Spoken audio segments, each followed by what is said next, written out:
Olá, a nossa videoaula de hoje é sobre a Tubecash, né? Como você preparar uma aula na Tubecash. Então, essa videoaula que eu estou montando para vocês é para que vocês possam perceber como a gente pode utilizar o Tubecash para fazer uma videoaula.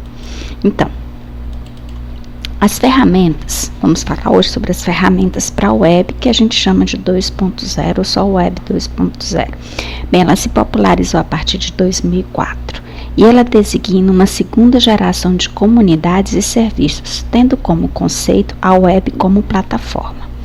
Ela se refere a uma mudança na forma como ela é encarada pelos usuários e desenvolvedores, ou seja, o ambiente de interação e participação que hoje pega inúmeras linguagens e motivações. E ela começou com a Web 1.0, que são os sites construídos estaticamente, produzidos maioritariamente por empresas e instituições, com pouca interatividade entre os internautas.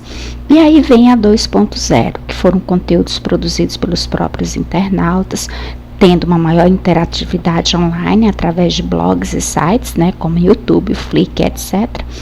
E a 3.0, né, que prevê que os conteúdos online estarão organizados de uma forma semântica, né, a partir do significado das palavras, muito mais personalizados para cada internauta, sites e aplicações inteligentes e publicidade baseada nas pesquisas e nos comportamentos. Bem, isso foi uma videoaula só para você ver como a gente pode, através do UCAT, produzir uma videoaula. Até!